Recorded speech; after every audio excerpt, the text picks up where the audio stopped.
పుల్లారావు గారు, ఇక్కడ రెండు అంశాలు. ఈరోజు జరిగిన సంఘటన, నిన్న మనం ఒక బుధవారం రోజు ఒక పాకిస్తాన్ మన ఇండియన్ హైకమిషన్ ఆఫీస్లో ఉన్న పాకిస్తాన్ అధికారి మీద పర్సన్ ఆఫ్ నాన్ గ్రేటా కింద ఆయన గూఢచర్యానికి పాల్పడుతున్నారు నిన్న మనం ఎక్స్పెల్ చేసాం. 24 గంటల గడవకముందే పాకిస్తాను లో ఉన్నటువంటి ఇండియన్ హైకమిషనరేట్లో ఉన్నటువంటి అధికారిని వాళ్ళు ఎక్స్పెల్ చేశారు.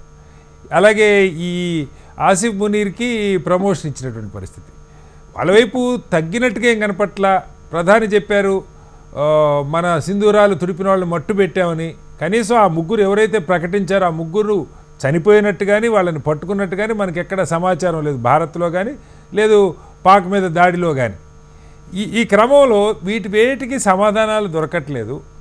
పార్టీలు ఆపరేషన్ సింధూర్ జరుగుతున్నప్పుడు అంతా కూడా పూర్తిగా సంఘీభావం సమాజం మొత్తం సంఘీభావం ప్రకటించింది. ఇప్పుడే లక్ష్మణ్ గారు అంటూ ప్రధాని అంటే బీజేపీకి కాదు దేశం మొత్తానికి ప్రధాని. దీని మీద రేవంత్ రెడ్డి గారి కామెంట్ ఏంటంటే ప్రజల్లో దీని పట్ల విశ్వసనీయత పోయింది, దీని మీద సందేహాలు ఉన్నాయి కాబట్టి బీజేపీ నాయకులు రోడ్ల మీద తిరిగి వివరణ ఇచ్చుకునేటువంటి ప్రయత్నం చేస్తున్నారు. ఈ విదేశాలకు పంపటం కూడా ఆ దేశాలన్నీ మనకి మద్దతు పలికినాయి ఎక్సెప్ట్ అజర్బైజాను, టర్కీ తప్ప ప్రపంచం అంతా మనకి సంఘీభావం తెలిపింది. వాస్తవంగా పాక్ మీద గట్టి చర్యలు తీసుకుంటే మరింతగా ఇంకా మద్దతు లభించేదని ఒక వాదన. ఎలా అర్థం చేసుకోవాలి సార్? మ్యూట్లో ఉన్నారు పుల్లారావు గారు. చెప్పండి. మీకు మంచి పొజిషన్ రావాలి అని కోరేవాడిని, కానీ మీరు ప్రధానమంత్రిగా లేరని చాలా హ్యాపీగా ఉన్నాను. ఓకే.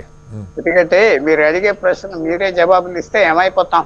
రైట్. మీరు అడిగే ప్రశ్నలకి మీరు ఇచ్చే జవాబులు ఇలా చేశాడు అలా చేశాడు ఇవన్నీ మెయిన్ థింగ్ ఏమిటంటే అంటారు కదా, పొలిటికల్ గా అంటారు. విన్స్టన్ చర్చిల్ 2వ సెకండ్ యుద్ధం గెలిచాక ఓడిచ్చేసారు ప్రజలు. ఓడిచ్చేసారా లేదా? బాబు పాలిటిక్స్ ఆగవు, యుద్ధాల గురించి పాలిటిక్స్ ఆగవు కదా, అలా జరుగుతూ ఉంటాయి. యుక్రెయిన్ లో కూడా ఆగట్లేదు. మెయిన్ థింగ్ ఏమిటంటే ఈవేళ ఒక్కొక్క ఇష్యూ తీసుకుంటే దీంట్లో ఏం లేదు. ప్రధానమంత్రి గారు రోజు తీసి చెప్పాలి, ఏదో చెప్పాలి, ఆయన ఇష్టం. అంటే మనం చెప్పమంటే చెప్తాడా? చెప్పకుండా ఆయన ఇష్టం. ప్రధానమంత్రి అడిగే హక్కు లేదా అన్నది ప్రశ్న. అడిగే హక్కు లేదా అన్నది ప్రశ్న. ఇలా వచ్చి చేయాలి అంటే ఇంక ఈ పేరెంటాలు తప్ప ఏమి ఉండవు. పార్లమెంట్ సెషన్ వచ్చిన తర్వాత కొన్ని పొలిటికల్ పార్టీలు అఖిలపక్షం పేరెంట్తో పోలుస్తున్నారు కాదు పుల్లారావు గారు. అఖిలపక్ష సమావేశాన్ని మీరు పేరెంట్తో పోలుస్తున్నారు, ఏం చెప్పంటారు? అంతే కదా, రోజు వచ్చి ఇలా చెప్పాలంటే చెప్పారు, అయిపోయింది. మీడియాలో డిస్కస్ చేస్తున్నాం, యుద్ధం చేయాలి, వాళ్ళని తగలబెడ ఎలాగుంటాయి. మనం చేయవలసింది చేసాం, మినిమం యాక్షన్ చేయాలి. యుద్ధాలు ఇల్లి వాళ్ళని చంపేసి ఆక్రమించేసి చేసేది రష్యా గత ఏంటో చూస్తున్నారు కదా. ఏమైంది? ఫినిష్ అయిపోయింది రష్యా. యుద్ధం కొనసాగించాలని ఎవరు అంటలేదు పుల్లారావు గారు. ట్రంప్ ఆపాడని 10 సార్లు ఆయన క్లెయిమ్ చేసుకుంటుంటే ఒక్కసారి ఎందుకు ప్రధాని ఖండించట్లేదు?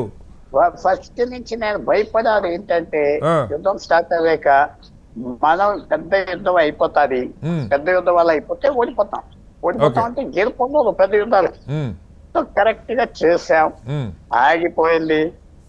మేం గెలిచాం పాకిస్తాన్ అంటున్నారు, మంచిది. గెలుస్తున్నందుకు మళ్ళీ మళ్ళీ అప్పుడే రారు, ఎందుకంటే ఇది సైకలాజికల్ గా చాలా డ్యామేజ్ చేసింది పాకిస్తాన్. అంతవరకు హ్యాపీగా ఉండాలి. ప్రధానమంత్రి ప్రజల్లో ఏమొచ్చింది? ఇప్పుడు నరేంద్ర మోడీకి నేను ఎప్పుడు ఓటు వేయలేదు, అది చెప్తున్నాను. కానీ ప్రజల్లో ఆయన ఫుల్ సపోర్ట్ వచ్చింది. మనం ఓటు వేసినా మన ప్రధాని, దానికే సందేహం లేదు. ఈ విషయంలో సపోర్ట్ వచ్చింది. కానీ ఈ విషయం సరిపెడతాదా ఎలక్షన్స్ కి అంటే చాలు. ఎలక్షన్స్ కి యుద్ధాల మీదే ఓటు వేయడు, మిగతా విషయాలు వేస్తాడు. అతను ఇది ఒక పెద్ద గండం వచ్చింది, అతనికి డేంజర్ ఉన్నది. ఎందుకంటే యుద్ధం అనుకున్నట్టుగా జరగకపోతే ఫినిష్ అయిపోతాడు. అనుకున్నట్టుగా జరిగింది, ఇంకా బాగా జరిగింది. ఒకటి డొనాల్డ్ ట్రంప్ ఎలాంటి బూతులు పెట్టాడు ఇస్లామిక్ కంట్రీస్, అవన్నీ నిజమంటారా? మీరు రిపీట్ చేయండి, మీకు ధైర్యం ఉంటే. నేను ఆ బూతులు నేను చెప్పలేను. అక్కర్లేదు సార్, నేను ట్రంప్ చెప్పింది నిజమని మనం అనట్లా. డొనాల్డ్ ట్రంప్ అన్నాడు, లేకపోతే ఆడేవిడంటే అంటాడు పోతాడు, మాట్లాడకూడదు. ఆయన అలాగా అతను చెప్పే తిట్లు వెళ్ళిపోతాయి. మళ్ళీ రేపు అంటాడు. ఇవాళ సౌత్ ఆఫ్రికన్ ప్రెసిడెంట్ కూర్చోబెట్టాడు, ఆయన అంటూ ఉంటాడు, మనం పడుతూ ఉండాలంటారు. స్ట్రైట్ గా ఆన్సర్ చెప్పండి సార్ పుల్లారావు గారు. మీరంటే నాకు కూడా చాలా గౌరవం.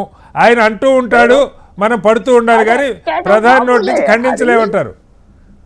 అది పెద్ద ఇంపాక్ట్ లేదు కదా మన మీద. ఓకే. తర్వాత వరల్డ్ బ్యాంక్ డబ్బిచ్చారంటే చెప్తా, వరల్డ్ బ్యాంక్ ఇప్పుడు పాకిస్తాన్ కి $40 బిలియన్ వరల్డ్ బ్యాంక్ IMF ఇచ్చింది. ఇది ఎక్స్టెండెడ్ ఫైనాన్షియల్ ఫెసిలిటీ ఇవ్వకపోతే అవన్నీ దివాలా ఎత్తుతాయి. తర్వాత IMF వరల్డ్ బ్యాంక్ చూసేది ఏంటంటే ఏ దేశం ప్రపంచంలో ఎకానమీ దివాలా ఎత్తకూడదు, ముందరకు వెళ్ళిపోతా ఉండాలి. IMF ఎందుకు ఇచ్చింది అన్నది ప్రశ్న కాదు సార్, భారత్ ఎందుకు నిలువరించే ప్రయత్నం చేయలేదు? పెడతానికి భారతే $40 బిలియన్ బాకీ చెప్తా ఇవ్వద్దని చెప్తానికి లేదు. మనం చెప్పాకరా వేసుకుని వెళ్ళాం 30 సంవత్సరాల క్రితం. ఫ్యూచర్ వెళ్ళకూడదు మన ఆశ. మళ్ళీ వెళ్ళొచ్చు, తక్కువ రేట్స్ మీద అప్పిస్తారు, మళ్ళీ తీసుకోవచ్చు. అది వాళ్ళు చెప్తే ఆగిపోతారా? ఆగలేదు. లక్ష్మణ్ గారు అడిగింది ఏంటంటే వాళ్ళు ఆగుతారా ఆగరా చర్చ కాదు, మనం బాయ్కాట్ చేయకుండా మన వాయిస్ బలంగా ఎందుకు చెప్పలేకపోయాం అన్నదే పాయింట్. ఇలాగ ఆపుతారు. అమెరికా ఆపలేకపోయింది.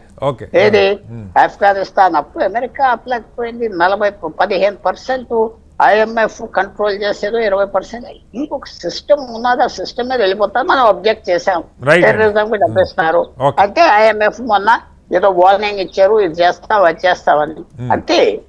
అది ఇటా తెలుసుకుందాం. అది ఉండవు. మల్టీలాటరల్ ఇన్స్టిట్యూషన్స్ తో అలా పోతా ఉండాలి. మల్టీలాటరల్ ఇన్స్టిట్యూషన్ అన్ని దేశాలు ఉన్నాయి. Okay, right sir. మళ్ళీ వస్తాను మీ దగ్గరికి. రామకృష్ణ గారు, పుల్లారావు గారు, అది అఖిలపక్ష సమావేశం అంటే ఈ పేరెంటాల రోజు కావాలని అనే పరిస్థితి కావాలా? ఆయన ఎవరో తిడతా ఉండటానికి, పాకిస్తాన్ తరఫు మాట్లాడటానికి సారీ పాకిస్తాన్ కాదు సార్. మీరు పుల్లారావు గారు, మీరు చాలా సీనియర్ అనలిస్ట్. పాకిస్తాన్ తరఫున ఎవరు మాట్లాడాల, ప్రతిపక్షాలు అడుగుతున్నది, అఖిలపక్షాలు అడుగుతున్నారు అంతే. రైట్. మాట్లాడే వాళ్ళకి సమాధానం చెప్పక్కర్లేదు సార్, దేశానికి సమాధానం కావాలి కదా. పార్టీల్ని పార్లమెంటరీ డెమోక్రసీలో ఆల్ పార్టీ మీటింగో పార్లమెంట్ అంటే పేరెంటో లాగుంటే మనం చేయగలిగింది ఏం లేదు సార్. రామకృష్ణ గారు ఏం చెప్తారు? ఒక నిమిషం పుల్లారావు గారు, రామకృష్ణ గారు చెప్పండి. ఎస్.